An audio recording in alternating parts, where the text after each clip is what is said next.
battery, takes her space. You to have a charged phone. Mine's on like dead. All right. Did you ever figure out your husband's phone? I'm sending him a text right now. Otherwise, I've never done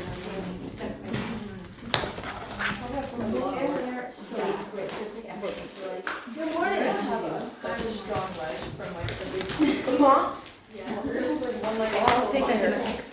Yeah, and another. My brain. Thank you. I sent him a text now. Okay, hello. Good morning, everyone. We're going to get started. We are on page 4/5. On the first/second page. We pretty much finished reading inside the first. We are learning the Maamar of Adam Ki Yakriv.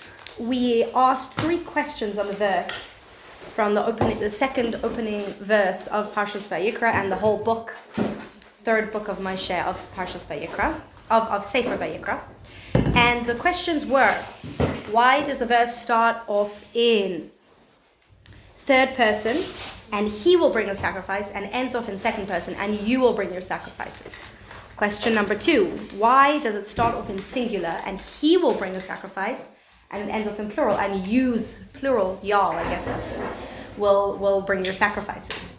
And the third question is the placing of the word mikem, that it should have said a man from among you when he will bring a sacrifice, and instead it says a man will bring a sacrifice from among you, which brings us into all sorts of questions and seemingly unnecessarily. Why not just put the word in the right place, then we won't have all these questions.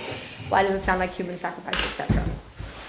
That was the opening, and now we started the biur. We said that the Alter Rebbe started the biur, the explanation of this Maamar, by saying, Achine Noda, it is known that we have 2 souls.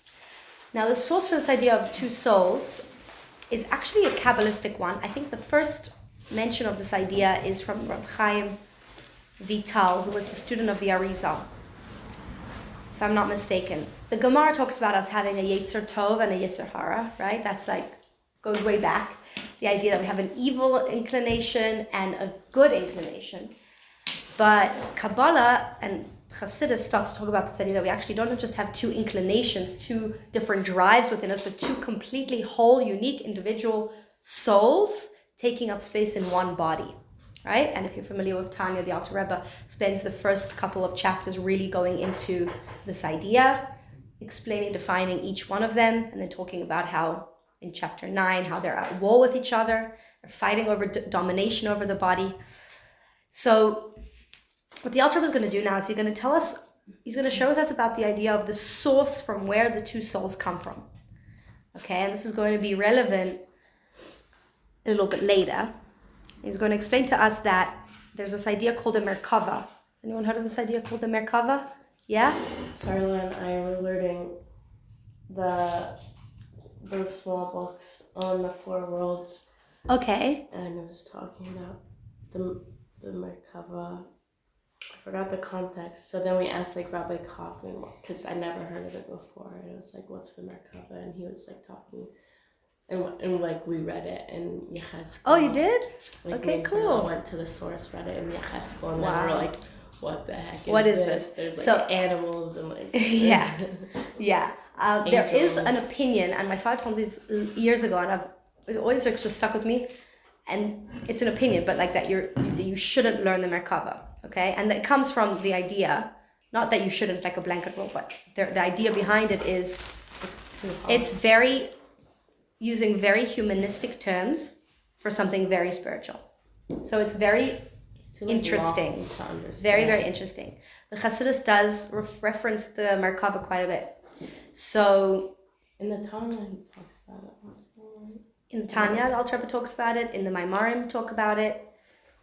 So I'll give you just a brief little, from what I understand. So I've taken that advice and stayed away in terms of, I've read it here and there, but never in depth. I was always a little bit scared to do that, but I'll just share with you what I understand about it generally, which is not, I'm sure Rabbi Kaufman has a lot more to say, and then we're going to see how that relates back to the Maamar. So what we're going to do, I'll just share with you a little bit about the Merkava, then I'll share with you, and more just about, not even the details so much of the Merkava, but the concept, and then we're going to talk about the 2 souls, which I'm sure you're familiar with at this point. The animal soul, the godly soul, but we'll define each one, talk about its different characteristics. And then we're going to see what does it mean to sacrifice our animal soul, and what does it look like for both of these two souls to coexist and to thrive in the same body. Okay, so the two souls, the source of the two souls is the Merkava? Yes. So the way it's a bit like stressful that it's on recording, is what it's like, but whatever, we'll put it out there, but with the disclaimer that this is what I know. So there are actually 4 Merkavas, okay? Why would there be 4 Merkavas? Corresponding to what? To the 4 worlds.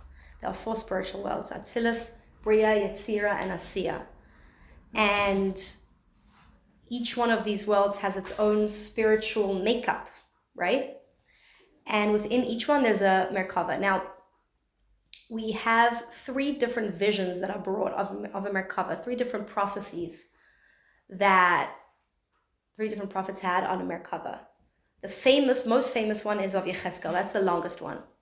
Yecheskel had a vision of the world of Yetzira, which is the 3rd highest world. And he describes it quite at length in the book of Yecheskel. Right? But there are actually some shorter, lesser known Merkavas as well. Yeshaya, Isaiah the prophet, had a vision of a Merkava, and we're going to talk about it again in a little bit, what that means. And also Zechariah had a vision of a Merkava.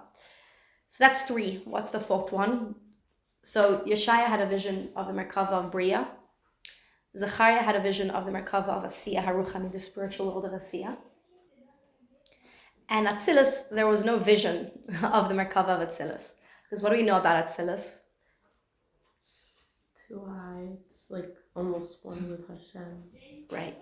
Atzilus, there's such an incredible revelation of Hashem that if you would have a vision of the world of Atzilus, you wouldn't see anything except for God. Now, you wouldn't see a Merkava, and we're going to see a Merkava made up of different... The Merkava is really made up of different angels. So, the Merkava of Atzilus, it's brought, is actually the Avos. Avram, it's this week, this is Rosh Chodesh Iyar today, and it's actually, the Merkava of Atzilus is called the acronym of Iyar. Avram, Yitzchak, Yaakov, and Rachel. Has anyone heard that before? I'm sharing with you what I know, not more than that. In this context, Rachel represents, I think, all the Imahis. Our forefathers and foremothers were the Merkava of Atzilus. I don't even understand it fully myself. Okay? The way I understand, they lived in this world, the reality of Atzilus. And they're called the Merkava of Atzilus. We're going to leave that at that, because I'm not really sure what that means. And the Merkava is called Iyar, Avram, Yitzchak, Yaakov, and Rachel. If anyone wants to do some homework and look into that, please do. That's what I know about the Merkava of Atzilus. Now, what is a Merkava? Okay, first of all, what does the word mean? Because again, there's always the translation, and then there's the definition. A Merkava means a chariot. Yeah. Merkava means a chariot. And what is the job of a chariot? Carry someone from one place to another. To carry someone from one place to another. And also, the person is raised up. The person sitting on top of the chariot is above the chariot, is above the floor, right? And there's, in the vision of Yecheskel, it's described at length, that there's, each side of the chariot is held up by a different angel. And each angel had the face of a different animal. Now, did it actually have the face of a different animal? No, okay? This is where the Merkava is like a very mind-tricky thing. It's all completely spiritual, which means that there are no faces, there's nothing physical, there are no animals, there are no creatures with the face of a man, as we're going to see. There's no physical throne, which it describes, the Ki Yakriv. Have you heard of God's Ki Yakriv, his holy throne where he resides? There's no actual throne. So the prophets use humanistic terms to describe a spiritual experience, and it's very, very important to remember that. That said, they borrowed from the language that they knew to be able to convey what they had experienced onwards. Now, this is just an interesting side point, but it's always interesting when it comes to the Merkava, so I'm going to share it, that Yecheskel is the most famous one, right? But actually, the fact that he described so much about what he saw shows that he was actually a lesser level of prophet than Yeshaya or than the Avos, who didn't describe anything from what they saw. They just lived what they saw. They lived Atzilus down here. So the Merkava can almost be described as like the throne room of Hashem, okay? That in each world, Hashem has a presence. Hashem rests in each world. What's that called? Shekhinah. The Shekhinah, right? The Shekhinah is not just referring to Hashem as he rests in this physical world. It's referring to any place where Hashem rests. And I think we've said this before. What do we mean when we say rests? That's a fancy word for what? Dwells. That's another fancy word for what? What do we mean Hashem dwells? Hashem rests. Like a shachapatis. Okay, that means involvement, right? Intervention. Right. That you can, it's something that can be experienced, that you can feel. It's a revelation. Shekhinah is a revelation of Hashem.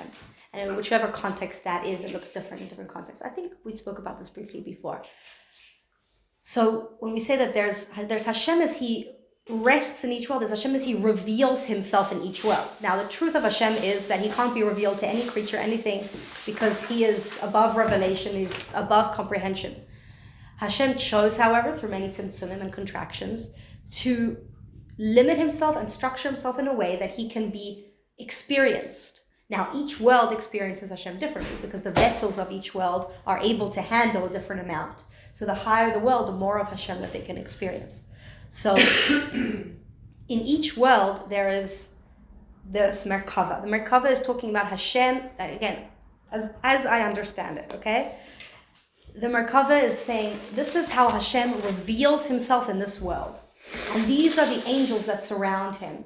And this is the way that it looks. And again, spiritually looks. And this is the way that the prophets are going to describe to us physically what they experienced spiritually. So different prophets have different visions. They had a vision, they had an experience of Hashem, not as he expresses himself here right now in front of us in this physical world, but in the world that they had a vision of. So Yecheskel had a vision of the world of Yetzirah. And he had a vision. He opened his eyes and he saw, this is what the world of Yetzirah looks like. This is how it works. This is how Hashem expresses himself in that world. And so he had this experience, and then he borrowed language from physical to be able to actually describe that. Yeshaya, the same thing. Zechariah, the same thing. Now it's brought that Yeshaya's vision, Yeshaya had a vision of a higher world, of Bria, which Hashem as he expresses himself in the world of Bria is much more powerful and much closer to the truth than he does in Yetzirah, right? It's a higher world. So why is the vision that Yeshaya explained, that shares, much shorter? I think it's about 4 lines, the whole thing, as opposed to Yecheskel, which is like a whole long thing. Why would it be so much shorter? Why did Yecheskel elaborate and open it up and share so much more? It sounds like similar to like the mimer we were learning about like Moshe, that like he wasn't able to like bring it into speech and limit it in that way, and then like Hashem gave him that power. So like maybe Yecheskel had like a special gift that he was able to bring it into a realm of speech which is limited, but then allows people to understand it and bring it down, whereas Zechariah, it was stuck. Zechariah had a right. Yeshaya was like stuck in the higher. That's very interesting. That's very interesting. He couldn't limit it the same way. The experience that he had, he wasn't able to actually limit to the point that he communicated on. Very interesting. Very interesting. The explanation that's brought is almost not the opposite of what you're saying, but in terms of seeing Yecheskel as a lower level of prophet than Yeshaya, and that being the reason. And it's a very interesting reason why. That's why I'm showing it, just because it's so interesting. There's a mashal that I'm pretty sure I brought before, that the Baal Shem Tov brings, and the Rebbe's brought this before, that there was a king who invited a whole entourage of people to his palace. Remember, I'm pretty sure I've said this mashal before, right? And that they all walked in, and that the architects were looking around at the palace, like architecture. The gardeners went out to look at the garden, right? The painters were looking at all the art. And there was one simple guy who just walked straight through and went to the king. And he ended up they wasted all their time, and this man had a one-on-one meeting. This is kind of how we describe the differences between Yeshaya and Yecheskel, okay? Yeshaya had a vision of the world of Bria, an incredibly lofty world. And what do you mean he had a vision? He was able to see Hashem as he reveals himself and expresses himself in that world.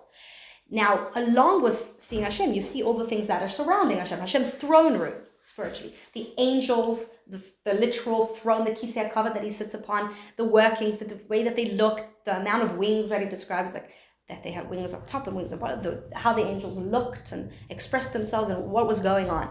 But what did he actually remember from the experience? What did he take in? Hashem. Hashem as he was expressed in that world, not all the angels around. Because he was a much higher prophet, and if you look at the time period that they lived, prophecy went downhill, right? That's how it worked. The later a prophet lived, the less he experienced. And Zechariah already was from the last prophets. So he didn't describe the furniture. The Merkava is the furniture of the throne room of Hashem in each world, if we want to really simplify it, okay? Does that make sense what I'm saying? And it's all incredibly spiritual. There's no furniture. There's no angels with faces as we experience, but there are angels, and there's the surrounding. Okay, there's the surrounding. Anyway, yeah. So when Yeshaya had a vision, he experienced Hashem, and so he didn't notice. He just didn't notice much. What he noticed, he conveyed. He shared a few lines. That the angels had 2 sets of wings to cover themselves, their eyes and their lower body, and a few lines. Yecheskel was distracted by the furniture. And that's why we have a whole long Merkava of Yecheskel, which for us is great, because we get to learn about Hashem as he expresses himself in different worlds, and we get to learn about the furnishing, which is incredibly relevant, because as we're going to see, we come from the furnishing, right? Because the way that it works is that just as there's a king, and then he has all these different ministers who will then go and rule the kingdom under him. So too, Hashem, we don't come directly from Hashem. There's a chain, right? There's a chain of command. And our souls come through those chains of command. And there are different chains of command. There are different channels. And so it's very important to know which channel does my godly soul come from. It comes from God. But then between it being God and in my body, what happened there? What were the channels? My animal soul comes from God. Between my animal soul being God, because everything is God, and being me, what was the channel that it used to come through? That's where it gets its personality, right? That's where it gets its distinction. So the Alter Rebbe's argument is going to be, in order to know, to really learn about each of our souls, we need to know where they come from, what channels they came through. And in order to know that, we need to talk about the Merkava, because those are the channels. Yeah. So you're saying Yeshaya had a direct experience of Hashem. Does that mean Yecheskel didn't have a direct experience? They each had a direct experience of Hashem as he expresses himself in the different worlds. So Yeshaya had an experience of Hashem as he expresses himself in Bria, which is a higher revelation. Yecheskel had an experience of Hashem as he expresses himself in Yetzirah, which is a lower world, lower revelation. Zechariah had a vision of Hashem as he expresses himself in the world of Asiyah HaRuchani, spiritual. Yeah, what do you mean, he was distracted by the furniture?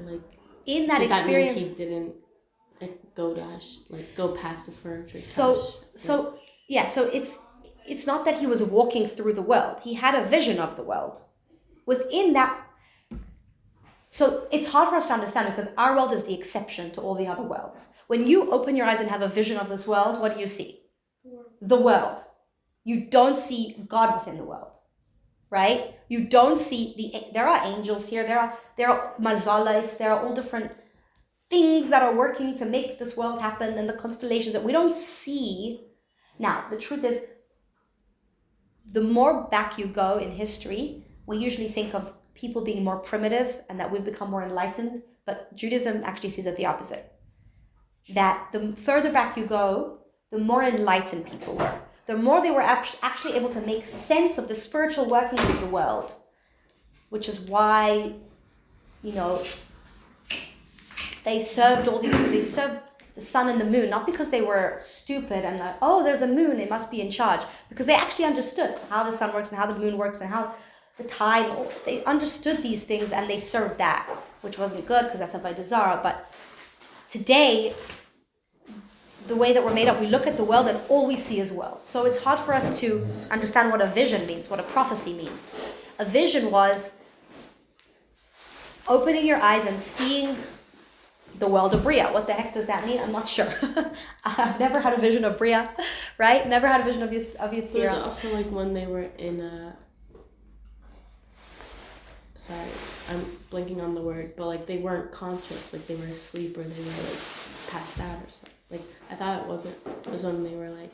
Oh, you're saying the prophets. Yeah. So it's not like they actually like opened their eyes. Right. So again, it's not a physical seeing as we think of seeing. As we think of seeing the world. It was a vision. What's a vision? You ever had a vision? Maybe some people have had a vision. I've never had a vision. Like similar to like a dream or something. Sun. So that was like, there were levels of prophecy. The higher the prophet, the more awake he was. The lower the prophet, the more asleep he was during his prophecy. What's the difference between Yetzirah and Bria? The main difference is that Hashem is much more concealed in Yetzirah than he is in Bria. Okay? Because there's a Hashem, the order of descent is that the higher up in the world there is, the more light, the more powerful the light, the bigger the vessel, which means it could contain more light, or actually not necessarily the bigger the vessel, but the more transparent the vessel, so that's the main difference. That Hashem is more revealed and experienced in Bria than he is in Yetzirah. There are practical differences. The angels that live, again, what do we mean that an angel lives? But the angels in Bria are much higher angels. They serve God on a level of intellect. They understand God. The levels of Yetzirah are emotional angels. The world of Bria is called the intellectual world. The world of Yetzirah is called the emotional world. They serve God on an emotional level. The angels there are called like fun and like wheels. They're all over the place. They don't know, they love God, but they don't know why they love God. They don't have the intellect that the angels of Bria have.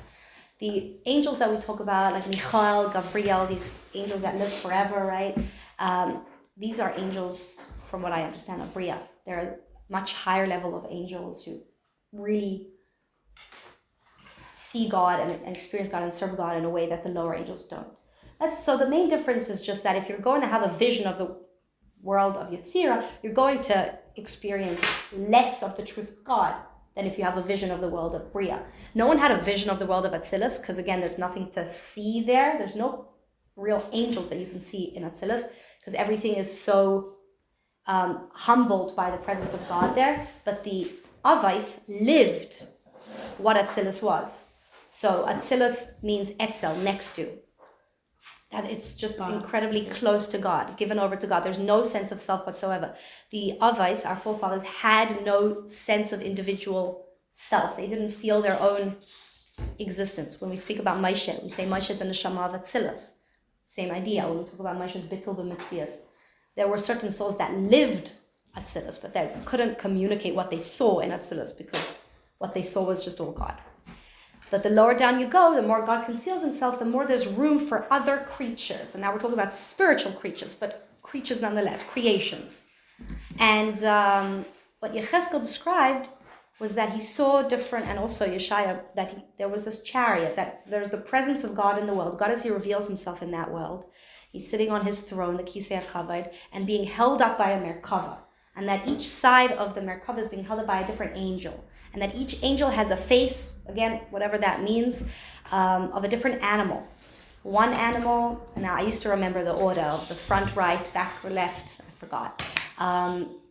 One is the face of a lion, one is the face of an eagle, one is the face of an ox, And one is, remember we said that there was a fire that came down in the shape of a lion, according to the Zohar, that consumed the korban. That's the lion of the Merkava.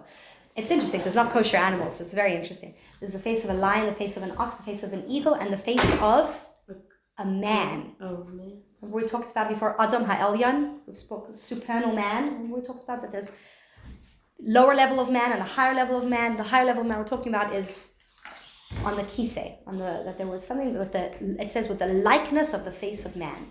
B'dmus kamare Adam, with the likeness of the face of the look of a man. Okay. I don't know if this would be helpful, but I have my notes on the book that I read with Sarah. It might be more confusing. It might be, but it might also help a little. Okay. Yeah. Okay. Basically, the four worlds go from like nothingness, which is like Hashem, that everything is Hashem, to the physical world, like from Atzilus, Bria, Yetzira, and Asiya. You get from nothingness to the physical world, and Atzilus is described as not a non-existence. Like you don't call it like a full existence separate from Hashem, but it's like a slight difference of just being Hashem, that it's not a non-existence. Okay, you guys following? Then Bria is that it can have a form. The potential. Yeah, right? Then Yetzira is that it has a form. And then Asiya is that it has like a full existence separate. Kind of feels separate, independent. Feeling of total independence and separateness. Wow, okay. And then within each one of those worlds, we have a Merkava. Yeah. We have the way that Hashem expresses himself and is revealed in each world, and the characteristics, we could say, of the angels within each world. And these are like the I don't know if this is a correct term, but the archangels of the world, of each world. There are many, many, many angels in all the different worlds. But the archangels that hold up the world, that hold up Hashem in that world, are called these Chayos Sha'al HaKisei, the animals of the Kisei, okay, of the Merkava. And I also learned in a meditation and Kabbalah book by Rabbi Aryeh Kaplan.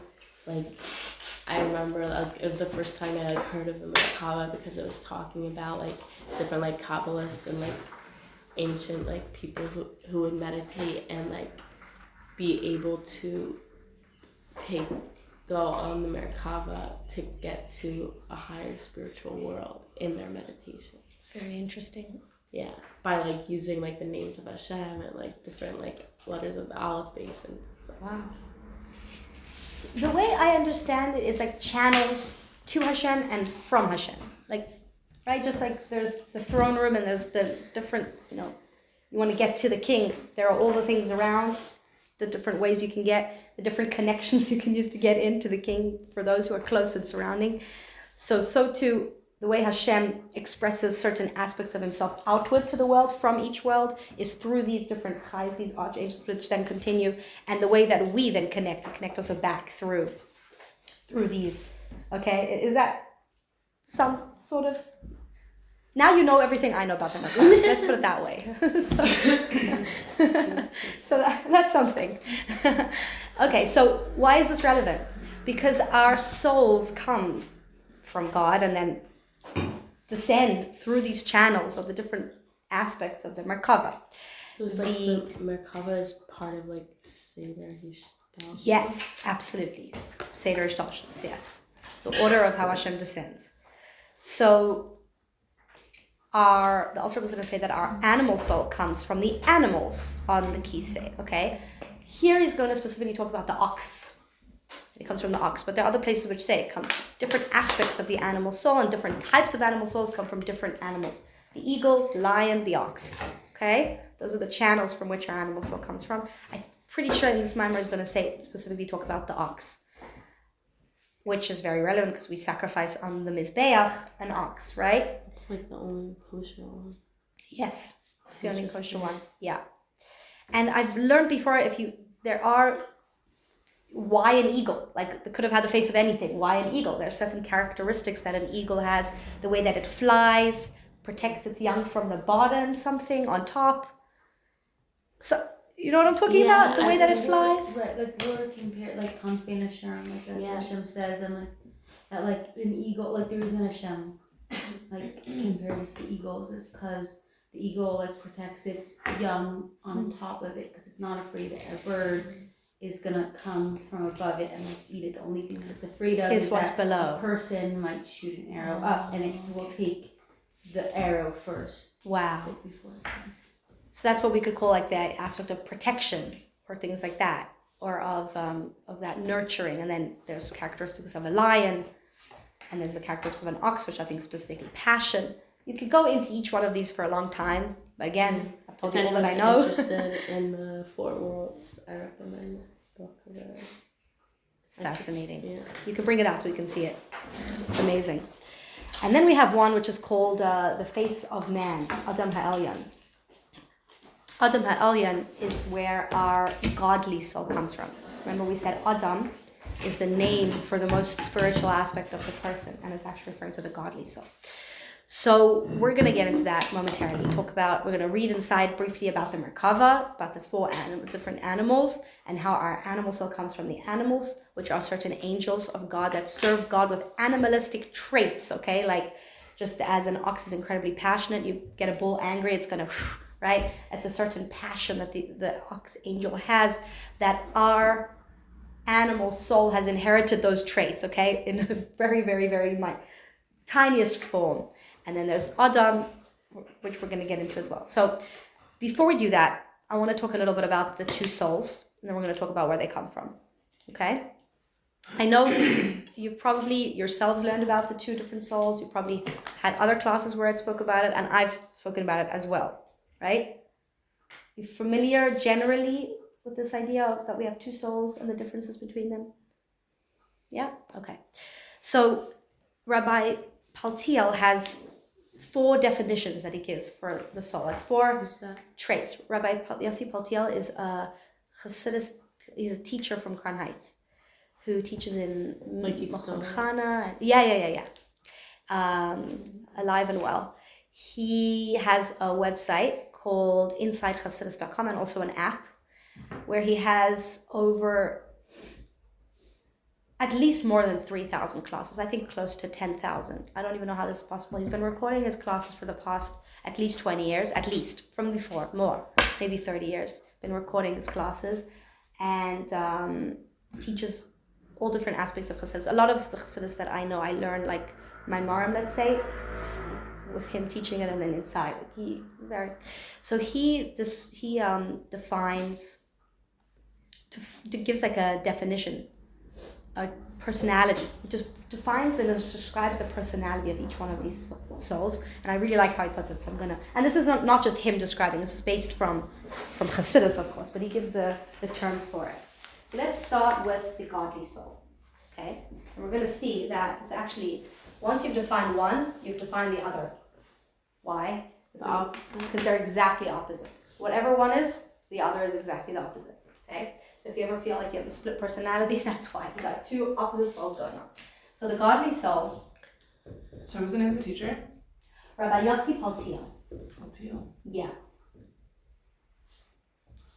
And he writes in whether it's a beginner's class, more advanced, he has all different levels, teaches all different, teaches in Mochel Yehadis, which is similar style to Mayanot in Crown Heights, he teaches all over. Mm-hmm. Okay, so first of all, before we get into the 4 definitions, where is the primary residence of the godly soul in our body? Where do we experience it primarily? Right. In our mind, right? The whole idea of the mind controlling the heart. The primary residence is in the brain, and the secondary residence, once the brain is in the Right side of the right side of the heart. Right side of the heart, which means that there are godly soul emotions, okay, but they're much quieter because the right side of the heart is where I think it, again, my biology is not, but where the blood gets like oxygenated, thank you, and then it goes from the left side, that's where it pumps it out, right? That's the force of the animals. So the right side are emotions, but much quieter. So we have the primary residences in the brain, and then from there going to the right side. So what are the 4 personality traits? Number 1, it's calm. And that's very much, again, when we said the idea of the right side. The emotions that it experiences, and also the thoughts that we experience from the godly soul, come in a very calm, we can also almost say calm/quiet. It's interesting because the right side of the brain takes care of the left side of the body and vice versa. So, did I say the right side of the brain? It doesn't say that the godly soul's in the right side of the brain. It says that it's primarily in the brain, secondarily in the heart, which side of the heart? The right side of the heart. The animal cells we're going to see is primarily in the left side of the heart and secondarily in the brain. The question is, well, who's running the show? The brain is running the show when it comes to the godly soul, and from what the brain decides, then that's what we're going to feel. So depending on what the brain is thinking, that's what the heart is going to feel, if we're actually in a godly soul state. But I thought that anything we do, it has to be through the animal soul. Like that's what controls us. Like if we want to do it, if we even want to do something godly, the animal soul wants to do something godly. So how could? Well, I thought it was your godly soul. You can convince your animal soul to do the will of Hashem, like to be in the same. But if your animal soul doesn't want to do it, then you won't do it. Your animal soul is what controls you. Have you ever done something that your animal soul doesn't want you to do? Yeah. So how? Well, I don't. No, but your animal soul might want this to eat a cheeseburger, but right. I'm not gonna eat it. Right. Might smell good, but our both of our godly souls, both of our souls go back really deep. Okay, which is something that some people think that the difference is only I think that's the very big difference when we talk about a Yetzer Hara and a Yetzer Tov versus a godly soul and an animal soul. A Yetzer, have you heard of a Yetzer Hara and a Yetzer Tov? Yeah, and I'm wondering, what is the difference in your explain Yeah. it so I won't trap. So I think about this a lot because it is compared to each other, but they're not the same thing. The Yetzer Hara and the Yetzer Tov is, I think, what you're talking about. Maybe in the moment of decision, what's driving me, and it could be one or the other. Driving you is your Yetzer Hara and your Yetzer Tov, but your actual yourself, your being. I don't know, it's totally confusing because I grew up in the Bisako system where it was the animal soul and the godly soul didn't exist. Right, it was it's from only, Kabbalah. It's Yetzer Hara and Yetzer Tov, which is from the Gemara, which is Nigla, right? Yeah. So, yeah. But I learned when I did learn Chassidus that the Yetzer Hara and Yetzer Tov was in the animal soul, and that was convincing the animal soul to actually the godly soul wasn't convinced. It's so confusing. But the godly soul wasn't. The godly soul is our DNA from Hashem. Mm-hmm. But if we want to do anything, it has to be through the animal soul. If the animal soul, and I think we learned that in Mayim Rabim in the Maimer, when I was in, I don't remember how, but I remember him saying specifically, maybe it was I don't know. Okay. There's so many Mayim Rabim. There are a lot. Okay. But I remember him specifically saying if your animal soul doesn't want to do it, then you won't do it. I'm sorry I can't give more context at all. Well, this mimer is going to address that very much. The idea of communicating with our animal soul and how that's going to be addressed.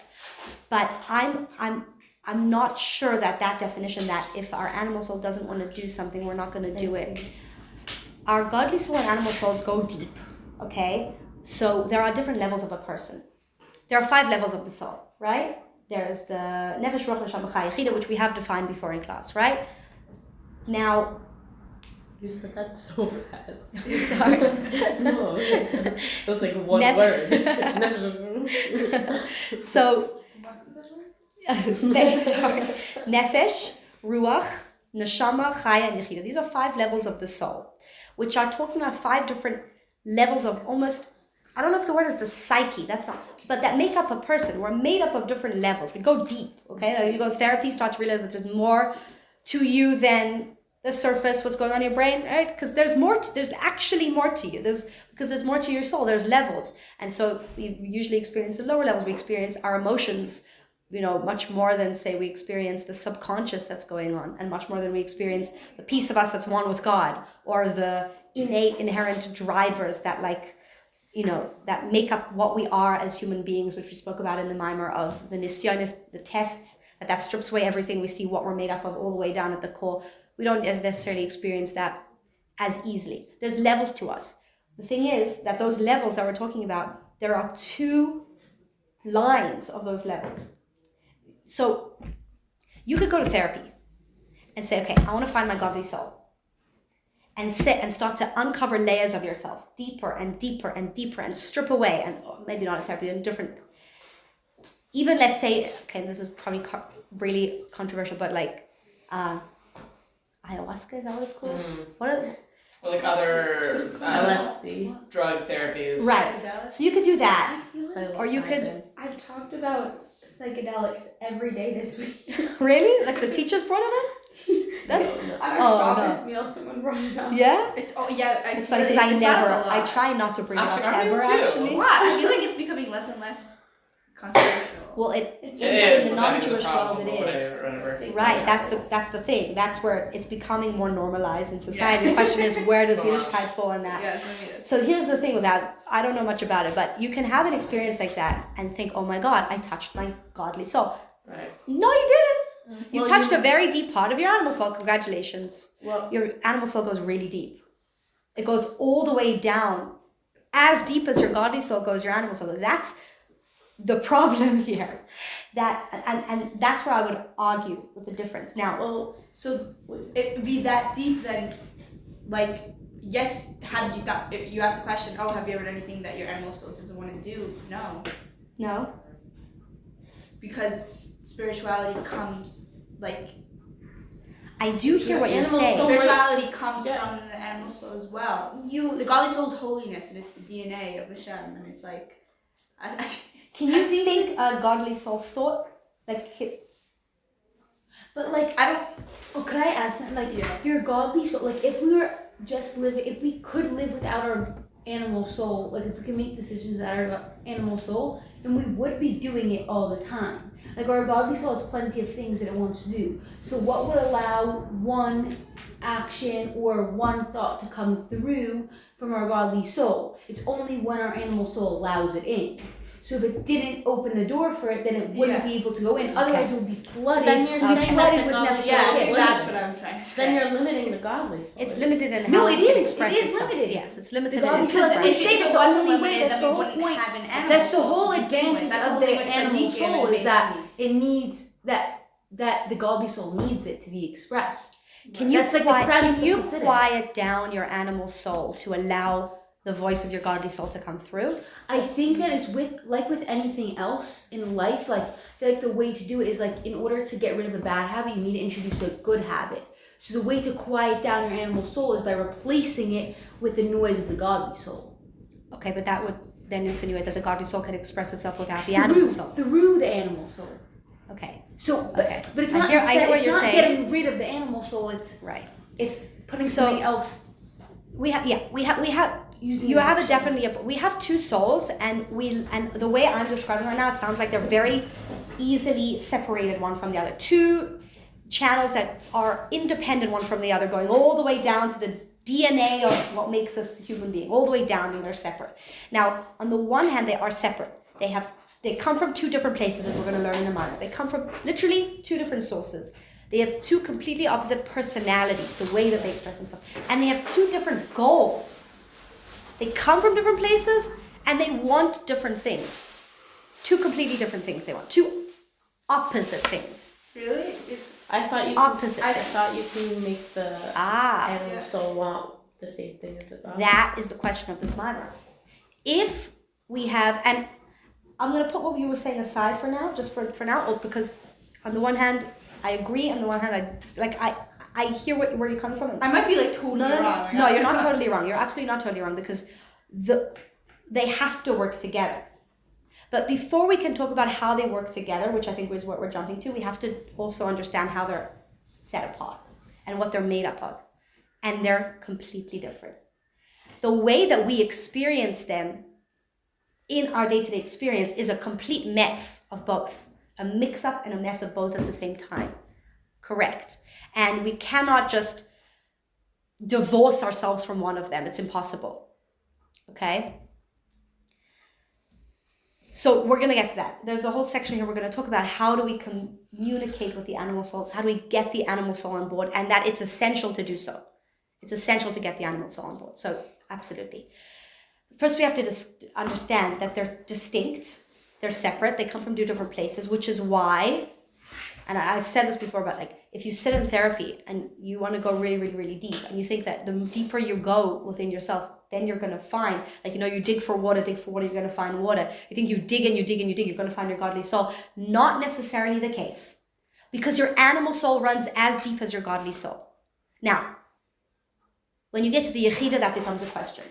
The essence becomes a question. Most places in Chassidus will say when you get to the essence, it's one essence, which is the godly soul's essence, okay?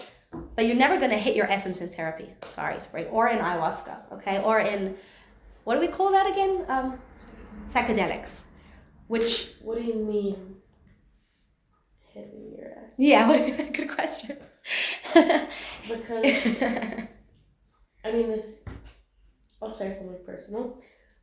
I work with Tippy 101, and she does not claim that she's a therapist, but she uses Chassidus to help me work through trauma, past things, to feel the pain and go through it and have compassion. She's all about the compassion.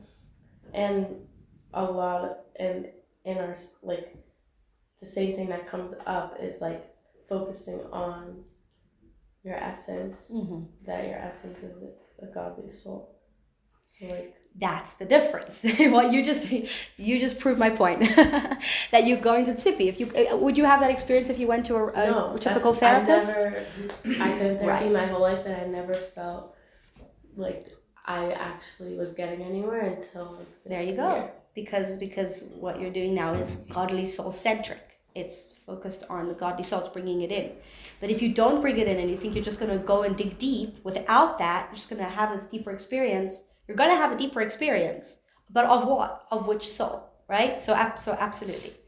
I'm not saying it's impossible to experience your godly soul, and I'm not saying it's impossible to experience the essence of your godly soul. But if you're using a model that's animal soul centered, you're not going to hit your godly soul. Thank you. Yes. And this is a very big misunderstanding that's going on in the world right now. And I think that psychedelics falls into that. Because people say, but I experienced something. I say, yes, you did. Not lying that you had an experience, but that doesn't mean that you saw God. Sorry. Because if that was a channel for seeing God would... Now, God's everywhere, okay? But God would give that to us. God has given us the channels for which we can see Him and we can experience our godly soul. And those are through Chassidus, through Torah, and we're going to talk about this, how Torah is the channel to the godly soul, etc., right? So there are formulas that take us to our godly soul. There are formulas that take us to our animal soul. They are distinct. They are distinct one from the other.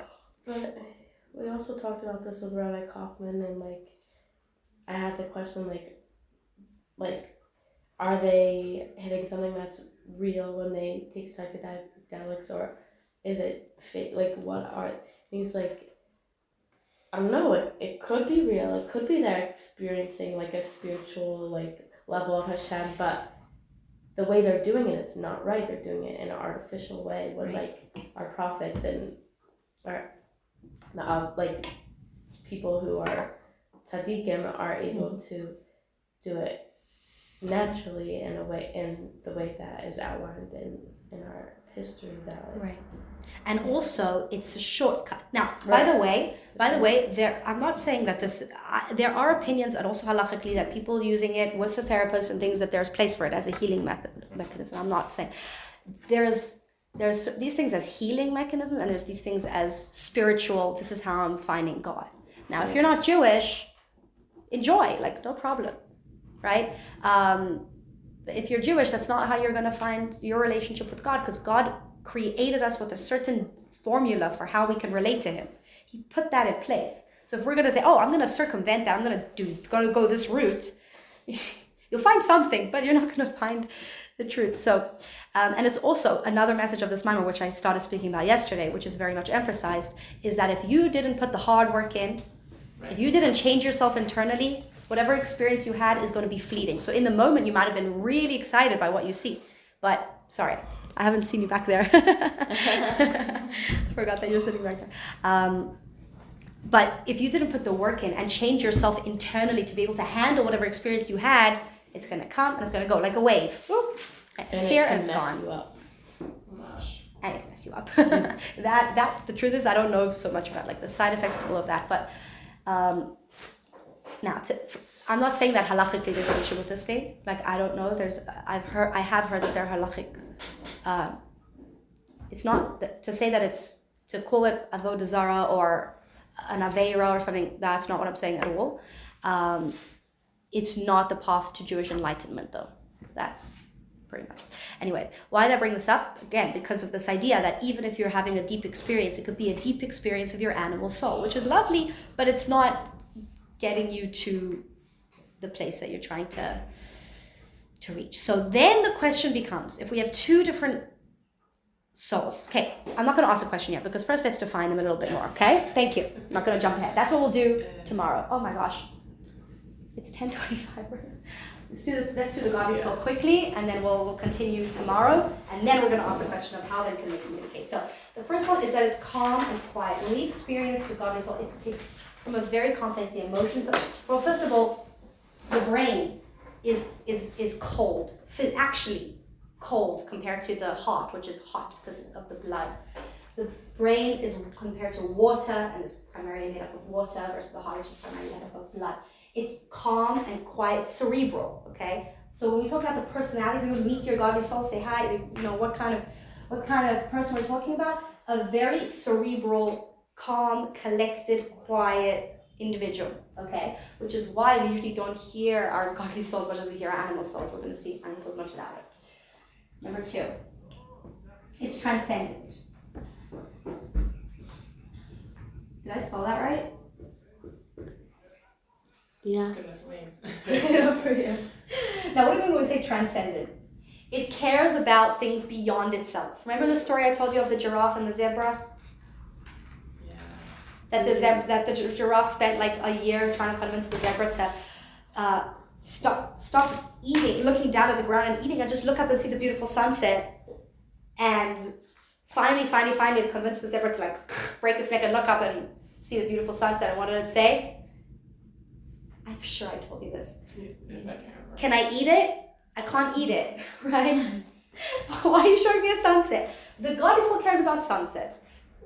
Adam, we're made in the image of God, right? Our godly soul.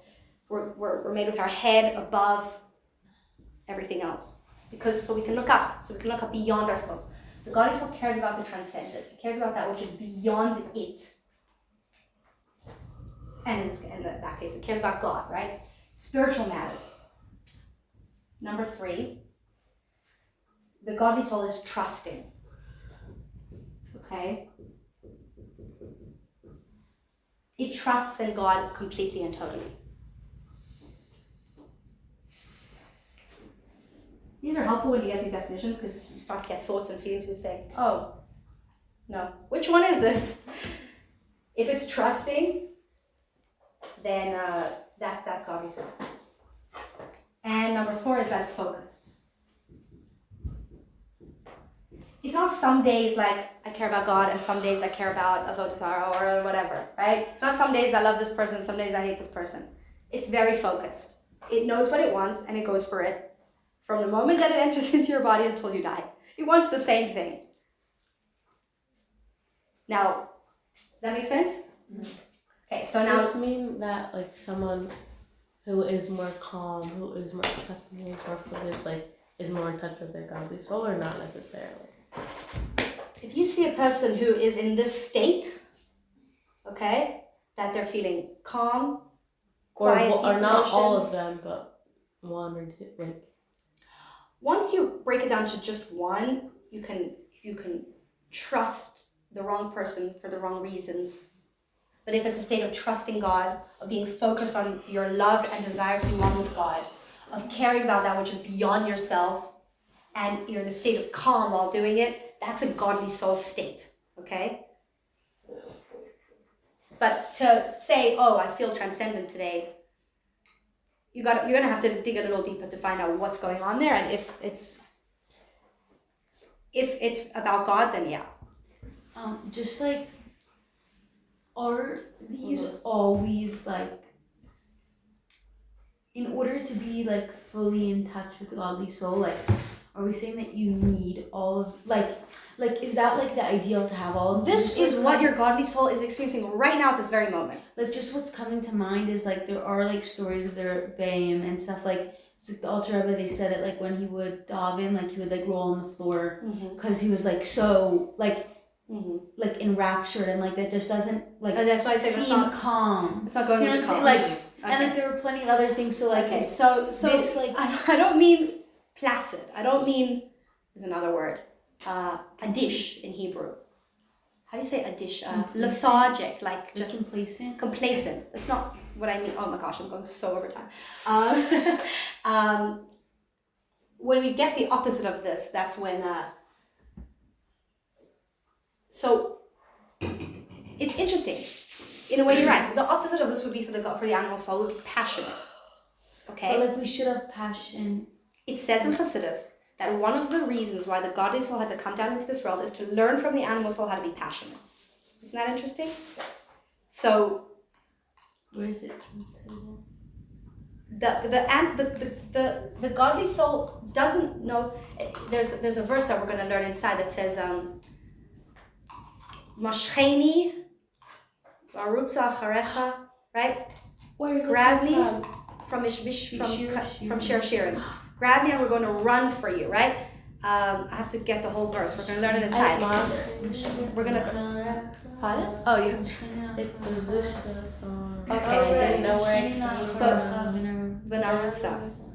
Mashcheni means grab me. V'narutza, we will run. And it's explained, it says we will run means the animal soul and godly soul will run together. You're right, that they have to work together. And that it teaches one the other. Now, so the Alter Rebbe also had his, as you were talking about, what you guys were saying, the animal soul on board in that experience of experiencing Hashem, and that's where the passion comes from. Passion comes from the animal soul. The godly soul is in love with Hashem in a very quiet way. It walks. I saw once about that. The godly soul walks and the animal soul runs. We're going to talk about it. We're gonna get more into this. Let me just give you quickly the animal soul, and then we're going to talk about this more tomorrow. Sorry for going so over time. The animal soul is very easy because it's just the exact opposite. What's the opposite of calm? Loud. Loud/passionate. And none of these, this is important. We're not talking here about the Yetzer Hara and the Yetzer Tov. We're talking about two souls, okay? So none of what we're saying in either one is necessarily bad. It's just the temperament, okay? Why did I say two here? 1. 2, what's the opposite of transcendent? Limited. Okay, we're not... Selfish. Selfish. Tactile? I don't know. What does that mean? Like how you talk, like... Well, I'm thinking to the example of the zebra. Like, can I eat yeah, it? Like, can I eat it? Is it useful to me now? The word that Rabbi Paltiel uses is short-sighted.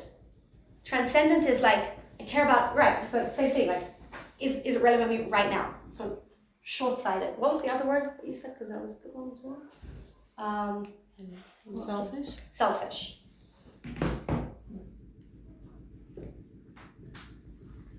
Selfish/short-sighted. And they go together, right? A selfish person is short-sighted because he doesn't see the bigger picture and that there's more going on in the world, right? What's the opposite of trusting? Suspicious. Anxious.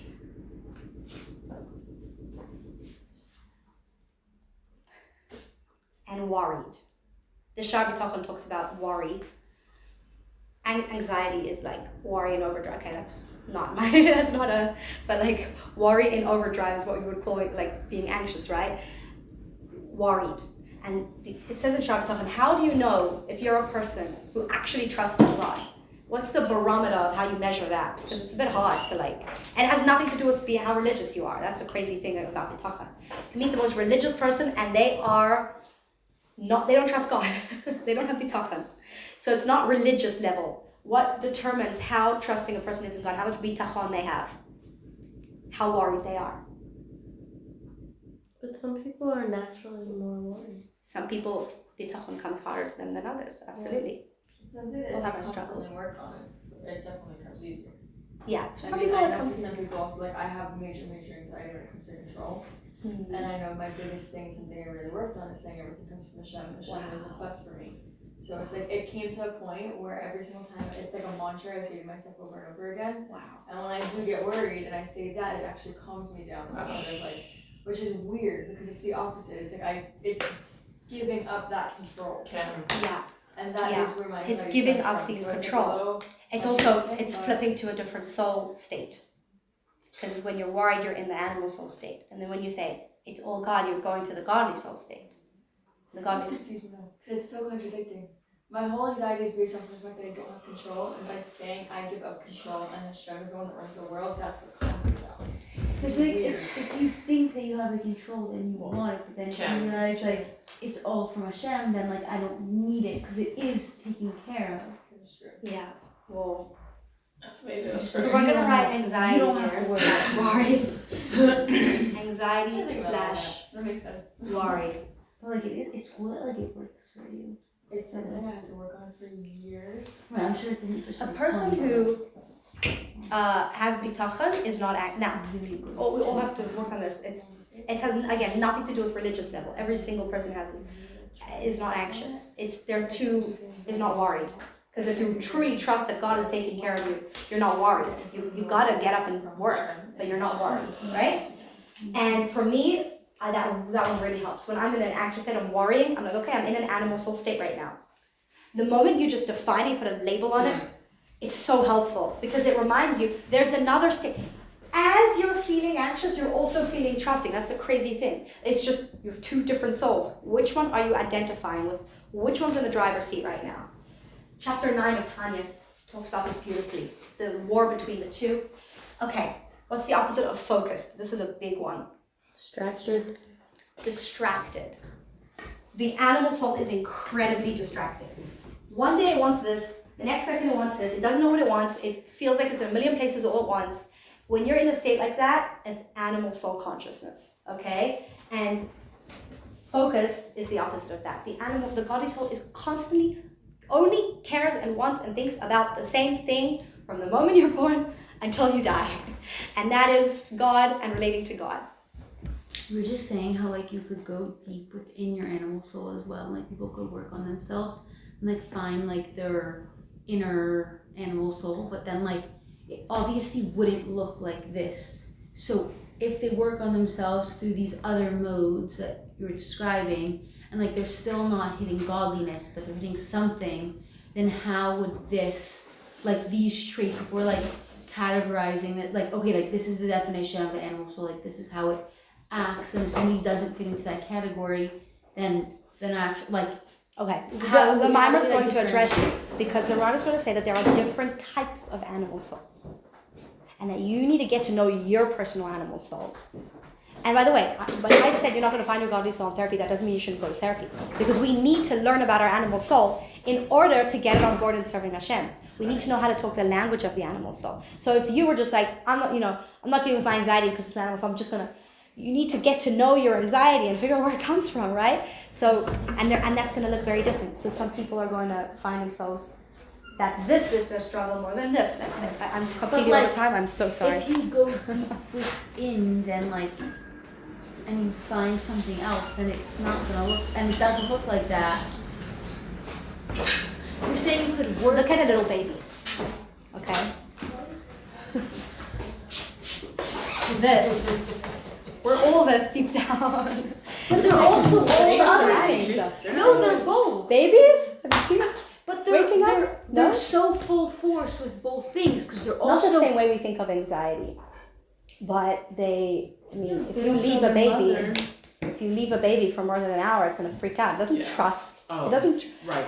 The Shabbat talks about 9 levels of trust. It says a baby, it comes in stages, and a baby has the least amount of trust. Got it. It trusts just if the mother is nearby, not the mother, but like where it gets food from. And then when it gets a little older, it trusts the mother. And then it trusts the father because the mother trusts the father. It's interesting because I hear a lot people comparing babies to like the ultimate state, like the pure kind of godly soul thing we're striving for. And I'm always like, I'm not sure I want to be in a baby state. Like there is a purity that they just came from Gan Eden, but they're very animal soul. I don't know. Right. They're not. And they're selfish. Because like they're also, I think, like I'm seeing They're so close to the learning. They're so close to Gan Eden, and also the godly soul that's coming in stages. Like they're. Right. Okay, everybody, ladies, let's take a quick break. Let's take a quick break, and then we're gonna, we have class with Adi, and then we also have to do, Tefillin and prayer for the soldiers. Okay? Hey, how are you? How was Besa?